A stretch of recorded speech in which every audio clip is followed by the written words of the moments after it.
Hey guys, welcome to Wrestling Daze and welcome to today's unseen video. This is where we round up all the big talking points from social media, and we are so close now to that Raw debut on Netflix. We will be doing a watch along for it. We start hours before the actual show. I think we might even start like 3 hours before. I really want to talk to as many people as possible, hear about your thoughts, hear about your theories, throw a few things around, and then of course go straight into the actual show itself, which is going to be one of the biggest wrestling shows of 2025, one of the biggest Raw episodes ever. The excitement for this is absolutely off the charts, and it just got bigger because The Rock put out a message on social media. There was some text, which we will read through, but there was this video as well. And he has confirmed that he will be on that show. Now, that is not a big surprise. We've been talking for the past few days about how I would be stunned if he wasn't on that show. He's just bought another $13 million worth of shares in TKO. Like, financially, it is in his benefit to make this show as big as possible. He can do that by appearing on it. He's one of the world's biggest stars, right? So I didn't see any way he was never going to be on this show. So this news isn't really the big news. The bigger news is how much he is talking about being a High Chief. He is actually a High Chief, right? We found this out. Some people knew about it before, but a lot of us found out about it from that graphic that was put up last year that showed the Bloodline family. And if you looked for The Rock's name, it did say The Rock, Dwayne Johnson, but it had High Chief written there as well. And it turns out he is an actual bona fide, legitimate, 100% High Chief. Now, he hasn't really spoken much about that. But it's so interesting that he's talking about being at Raw, right, this week. And rather than only focusing on that, he is talking a lot about how he is a High Chief. And I've got to think this is going to play into a story. So let's watch the video. We'll read what he said, and then we'll just throw a few thoughts around. He's walked many paths. Wayne Johnson, The Rock, the final boss, and also in his homeland, the proud holder of one of the highest titles in all of Samoa, High Chief Seiuli. I flew to Samoa with my family at the request of His Highness Head of State, the Paramount High Chief, Malietoa Tunamufili II, where I had the great honor and privilege of participating in a beautiful ceremony and quite emotional ceremony where His Highness Head of State bestowed upon me the High Chief title of High Chief Seiuli. His words to me were, "You are a son of the king. You are a son of Samoa. From this day forward, you will leave your boyish ways behind, and you will take with you our Samoan culture and our Polynesian culture wherever you go around the world." Wow. I was not expecting that, right? Let's have a little read of what he's said. So here it said, besides having my 3 daughters, my Samoan High Chief title, High Chief Seiuli, is one of the greatest honors of my life. I gave my words and I made commitment 20 years ago to His Highness, I'm not going to even try the name, and to the people of Samoa that I would leave my boyish ways behind. I try. Carry our Samoan culture and Polynesian culture around the world with great respect, pride, kindness, mana, humility, and warrior spirit. The Samoan way. After 20 years of proudly carrying our culture with me around the world, I can't wait to soon return back home to Samoa. I already have chills thinking about it. But until then, I'll come back to WWE tomorrow night as we make history on Netflix and begin a new and exciting era. Tomorrow night is dedicated to my grandfather, the High Chief Peter Maivia, my grandmother, Leah Maivia, and my dad, Rocky Soulman Johnson, and my ancestors, who have all paved the way. High Chief Seiuli. Now, this is really interesting. This is really interesting. I feel like he's mixing Raw's debut on Netflix with talking about how he's a High Chief, dedicating it to his grandfather. And again, I have to stress this. I don't think he does this unless he really wants wrestling fans to know, and he really wants this message to get out there that he is a High Chief. I think this plays into a storyline. And actually, we've been waiting for it to play into a storyline. There's been lots of debate about what title is bigger. Is it Tribal Chief or is it being a High Chief? And I honestly think the answer personally is that in the family, Tribal Chief is bigger because you are the leader of the tribe. Everyone looks to you. You're the one that calls the shots. You're the one that's leading the charge for the family. The whole family looks towards the Tribal Chief, right?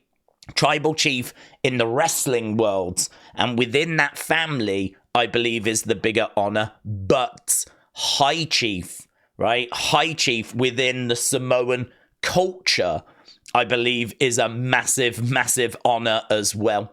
And I would just go back to a segment in 2024 when Roman turned to Rock and he said, I need you to do me a favor. I need you to acknowledge me. Now, The Rock was already a High Chief at that point. Roman would have known that and The Rock would have known that. But what did The Rock do? He acknowledged Roman Reigns. So for me, in that moment, that was the moment that they made it very clear that the Tribal Chief title just sits in the wrestling world slightly higher than High Chief. So where could this be going? Well, we know that there is a dispute over who is Tribal Chief, right? There is a dispute. Is it Roman or is it Solo? I think The Rock is going to, at some point, might not be on this week's Raw, but at some point he is going to acknowledge Solo as the Tribal Chief.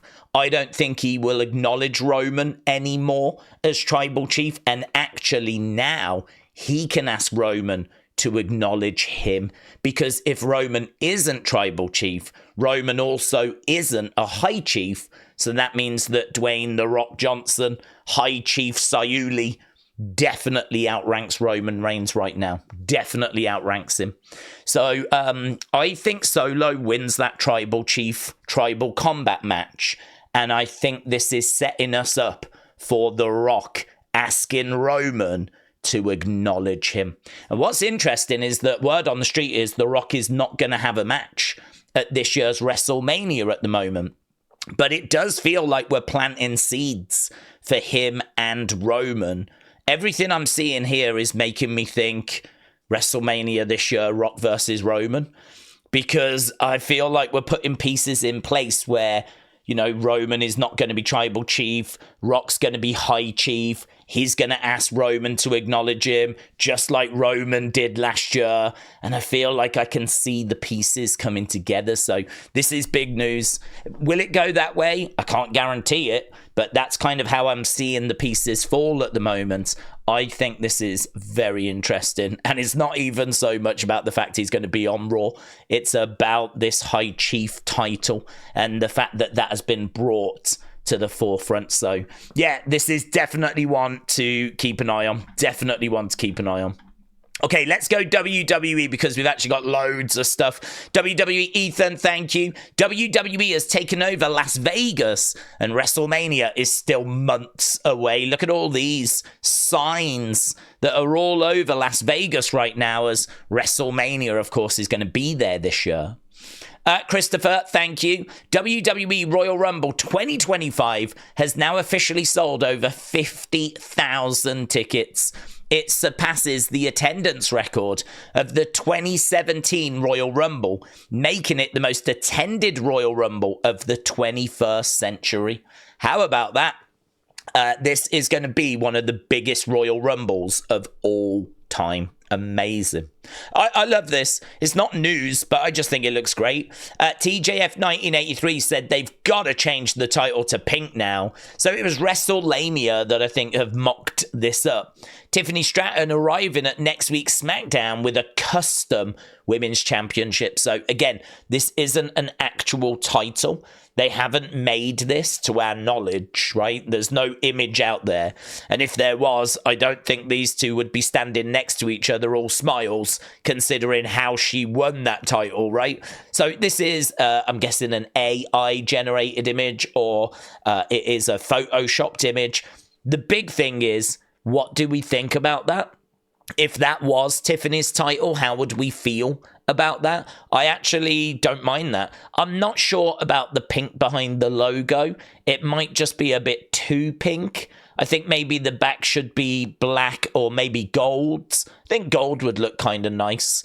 So I'd probably just change that bit. I don't think it should be pink there, but I do like the rest of the strap being pink. It could be something we see, to be honest.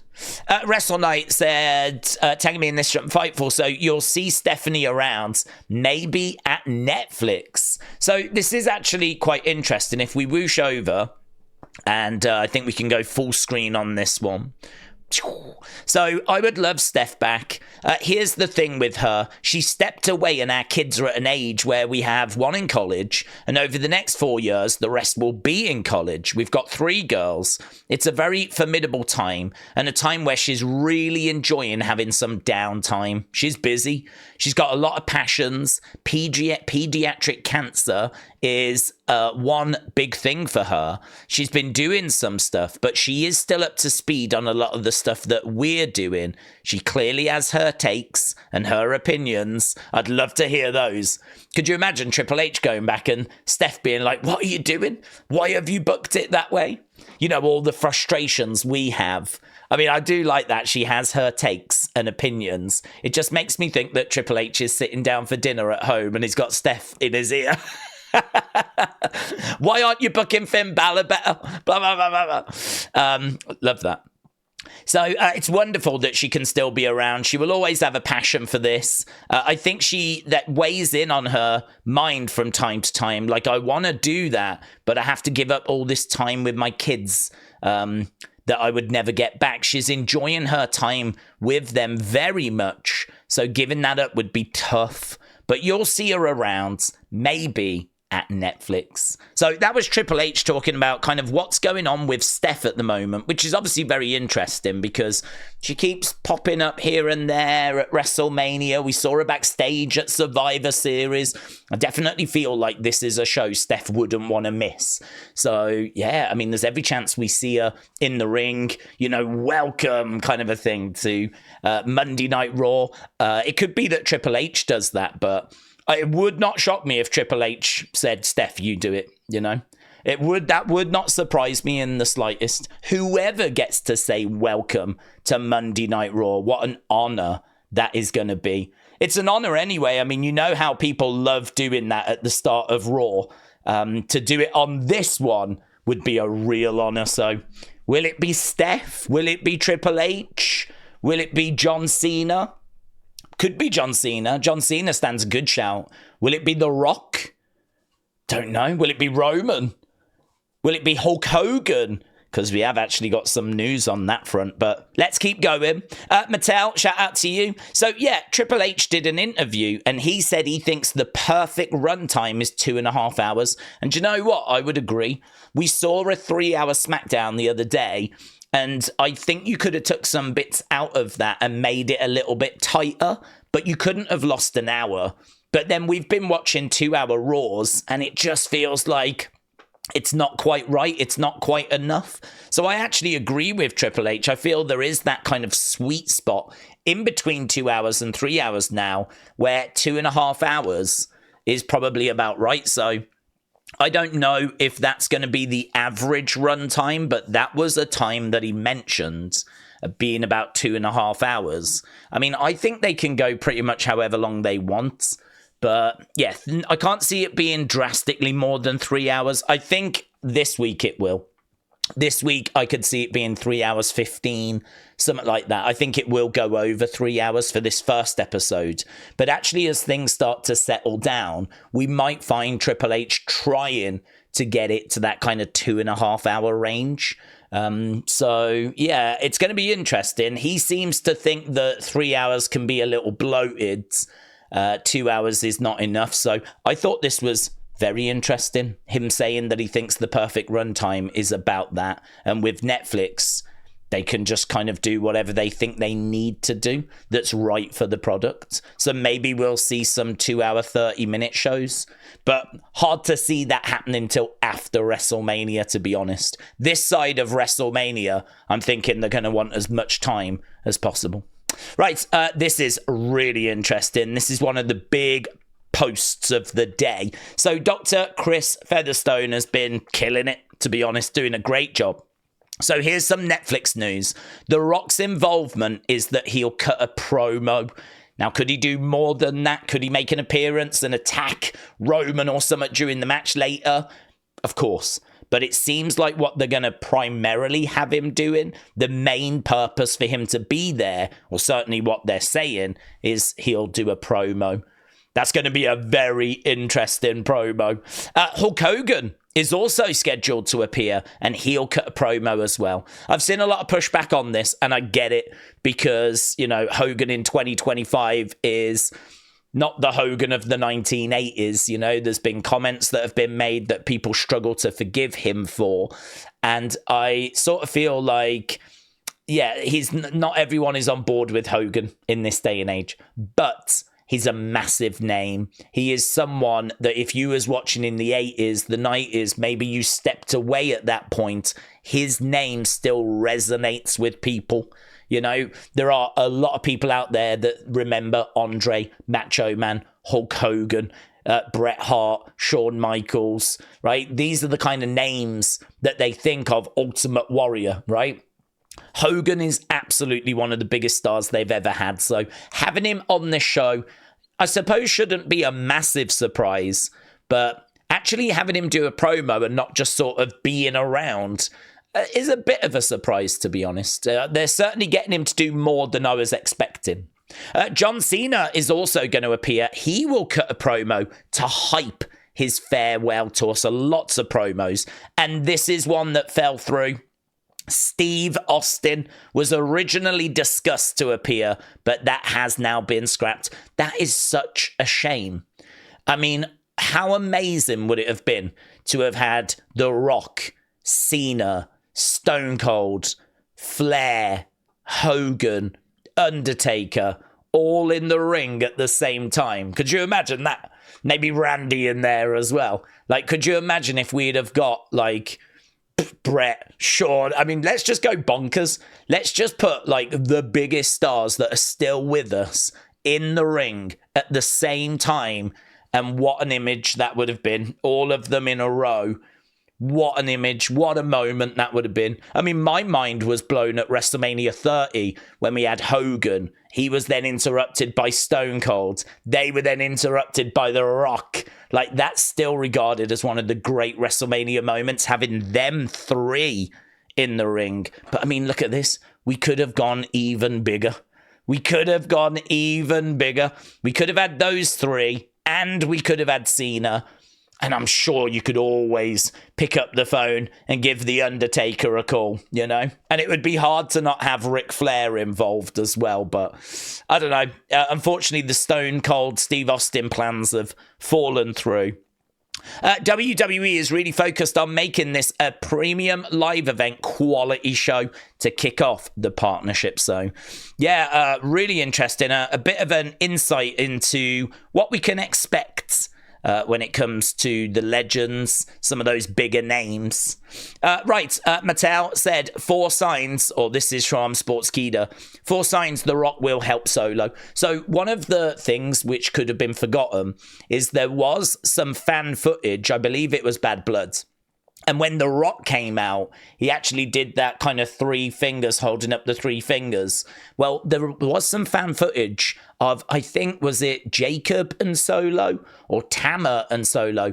In the crowd, Jacob turned and said, it's all part of the plan, sort of suggesting that he knew The Rock was going to be there and he's working with The Rock. And I think that that is something which could be revealed, maybe not tomorrow, maybe not this week on Raw, but as we get further into WrestleMania. So yeah, that was one of the things they mentioned. We spoke about it on Unseen previously, the fact that he did turn to another Bloodline member and say this is all part of the plan. So there is a plan. So there we go. That is the WWE folder. So much stuff in there. Obviously, the excitement is real. So much stuff going on at the moment. What with Raw being literally less than 24 hours away. It's going to be so good. And again, we will be live. Even if you're not going to join us for Raw, swing by before. We should be live about 3 hours before. Share your thoughts, share your theories, see what other wrestling fans are saying. It's going to be unmissable, right? TJF1983, thank you. So I've never seen this before. So we're going into the fun folder now, just the fun, interesting bits that we get sent. So this is a Diesel interview, official on a tape, right? So this has got to be 95 kind of time, 94, 95. And yeah, this is amazing. I have never seen these. An interview on a cassette tape. I think that is so interesting and clever. I don't know how many of these they did. I don't know how long the tape runs for. I don't know exactly what was ever said on these tapes. This is the first time I've ever seen this. But obviously we're talking about a time before, well, not before the internet, but before most people had the internet. So this is the kind of way that, you know, there was no smartphones or anything like that. So this would have been how you would have kind of found out bits, or either that or call up the hotline that cost like $5 a minute, you know.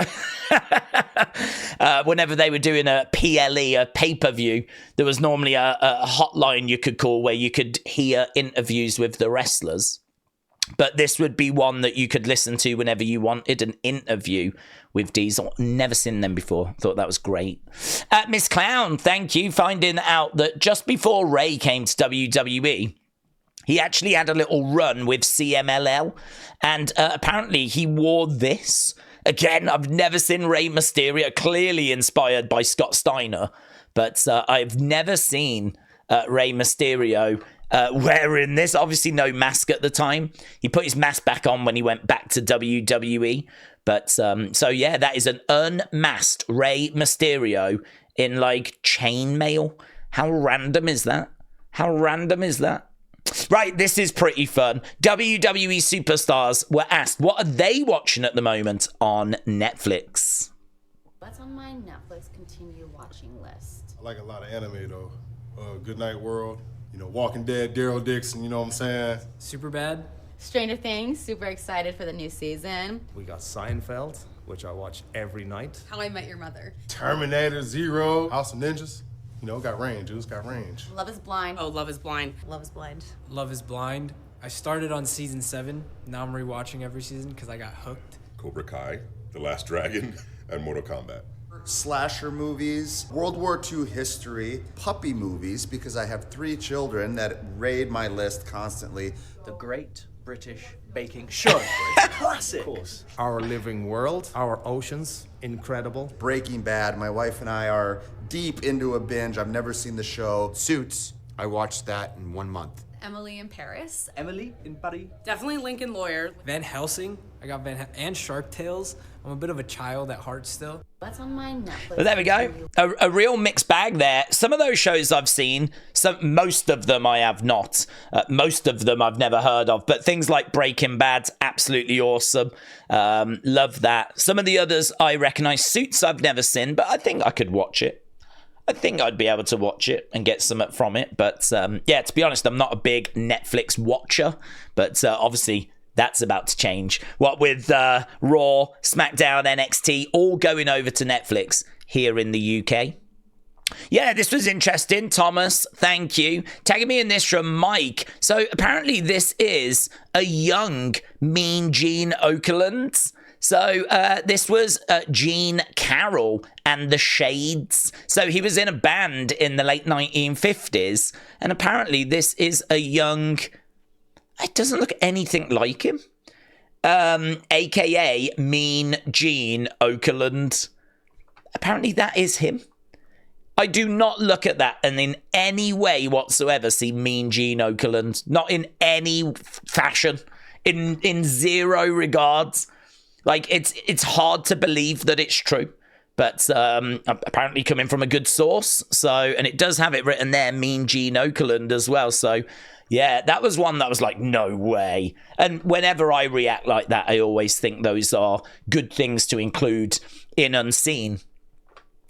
Simpleton X, shout out to you, just showing what it would look like. So that's the mat, of course, with all the sponsors on. Just showing what it would look like if we did the same during our Unseen episodes. Awful. But I might do this, actually. If WWE are going to get away with it, I might try it as well. Yeah, just having all these sponsors dotted around. Looks like I'm drinking Prime as well, which is, first of all, I never have. I never will. And that would be a nightmare for me. Right, here we go. We've got a new, varsity jacket for Tiffany Stratton. The price on this, about $220. So expensive, but you can understand it. I mean, it's a nice looking item, but they've come out with this Tiffany Stratton jacket. So I'm sure that'll be on a few people's wish lists. And I got sent this as well by Kim Strains. I like this. So this is someone, Lighthouse Toys, showing off what they regard as the best figures, the best ultimate figures of 2024. And I just wanted to show these because I think that I think the way they've shot them are brilliant, but also I didn't realize with all the accessories just how amazing some of these figures look. Like that Vader looks great. The Asuka is probably my favorite. I think for me that would be my favorite. I think it's better than this Seth. Seth's brilliant, looks amazing, but I think the Asuka gets it. The Steiners, so great to have them in the line. We never had the Steiners before 2024. I think these were amongst the first Steiner figures we ever got. But here, look, Lighthouse Toys saying that this CM Punk is their favorite. There is an Ultimate Warrior. I think that's okay. I'm not crazy about that figure. Face looks a bit bland. Cody looks really good. There's a Warrior in there. This jacket, man. That jacket looks so good. That Warrior looks great. I love the Warrior and I love the Asuka figure. But these are some of the best WWE action figures that they released in 2024. So if you're not really into your action figures, it's just giving you a glimpse as to the kind of stuff that came out. So that Asuka, though, that's the one for me. Look at this. Look at this entrance attire. Absolutely awesome. Right, so that was that. Let's come off, and I think we need to go other, and then we've got community and thanks. JBL, okay, this actually makes a bit of sense. JBL said that Vince McMahon was against using the term hospital on television because he didn't want fans to go to the local hospital. If you say he's at a local medical center, then you don't know where he went. That does actually make sense. So all these years, people have had a go at Vince for, oh, what's wrong with hospital? Why do you use medical facility? But if the reasoning was because Vince didn't want fans going to hospitals, bothering the staff, asking if certain wrestlers were there, when of course they wouldn't be, instead saying medical facility means, or they could have gone to a number of places, all of a sudden that does make a bit more sense now. So I thought that was very interesting. And again, if something grabs my attention, I always get the feeling it will grab yours as well. Okay, J Omega, shout out to you. This might as well be the Jumping Bomb Angels folder, and I would be absolutely fine with that. I love the fact that as a community, we are showing the Jumping Bomb Angels love and respect, and we're hitting them up with follows. I love this. for me, like, they just never get spoken about. They are former WWF women's tag champs. A lot of people don't even know that there were tag titles for women back in the 1980s. There were, right? They weren't around very long, and they didn't change hands, and we didn't see them very often, but they were around. And the Jumping Bomb Angels are legitimate former WWF champions. They did have those tag titles. So I sort of feel like WWE haven't shown them the love that they deserve, but it's great that we as a community have. So J Omega, you are in the cool club, my friends. Same here as well. Bradley said, I got a like from the Jumping Bomb Angels. Bradley, shout out to you. TJF said, here's more Angel content. So he actually got in touch with them because he found some signed items, and they were like, you can hit us up in DMs if you would like some, like, you know, proper to know they're actually signed. Because, you know, if you go on eBay, obviously you're never quite sure. But apparently these are some of the items that they sell, which are signed by both of the Jumping Bomb Angels. So there we go. Some cool stuff, man. Honestly, I'm looking. I think I want to get one of their shirts first. I think what I might do is actually get a proper Jumping Bomb Angel shirt from Pro Wrestling Tees. I feel like I need that now. So, but look at this. Hieronymus Drake going a slightly different way, getting a reply and a repost from Sergeant Slaughter. Very good. Uncle Revel said, here's a throwback to 2018 when I met Triple H. This is my sad attempt to look tough next to the Beast. You did well. Love that as well, posing with his entrance attire from Wrestlemania. So amazing. I hope you and the kids had a great time. Look at this. Princess Kutab Itch said, I wonder if the best women wrestlers ever, the Jumping Bomb Angels, will induct me into the cool club and give me a follow back. I'm not sure if she got the follow, but she got something arguably even better. She got a reply from the Jumping Bomb Angels. Look at this. Tears in the eyes. They appreciated that. At Wrestling Misfit, shout out to you, just showing us an old picture they got when they went to a live event. This was dashing Cody Rhodes from years ago when he was Intercontinental Champion. That's really cool. Ewan said, I got to meet and watch Jack Cartwheel at our local indie show. He's an amazing performer and a super nice guy. So this is Jack Summit, who has been ID'd, and here he is. So there we go. They actually managed to go to the local indie show, watch him wrestle, meet him. So Ewan, that is really, really cool. That is really cool. And Stephen said, Stephen Richards came into my job to buy some shoes. It didn't dawn on me after I was helping him look that it was so cool to meet him and shake his hand. So Stephen getting to actually meet Stephen Richards as he came in to buy some shoes. That's pretty fun, isn't it? So love the community folder. Thank you to everyone that sent bits and bobs in for that. We just got thanks to round this episode up with. Obviously, it's all about tomorrow. So, yeah, I mean, I don't know what Unseen's going to look like, but it's going to be drowning in like the reaction and the fallout to whatever it is that we get on Raw. So, Christopher, thank you for the support. Babs, the Barbarian, thank you. Really appreciate it, dude. Bradley, thank you, my friend. Christopher, thank you, buds. Milo, really appreciate it, dude. Metal Mama, thank you, my friends. Sweet Chin Wrestling, thank you, buds. King Yeet Newsletter, thank you. Big Bam, appreciate it. Jang Tae Sang, thank you, buds. Kelly the Wise Lady, thank you. Lynette, appreciate it. Emmanuel, thank you, my friend. Brown 666, thank you, buds. Princess Kutab Itch, thank you. Raymond, appreciate it. Billy, shout out to you. Patrick, thank you, my friend. And Duke's Wrestling, really appreciate the support. Right, get to bed, get an early night, rest up, because tomorrow we have one of the biggest wrestling shows of 2025. Bye for now.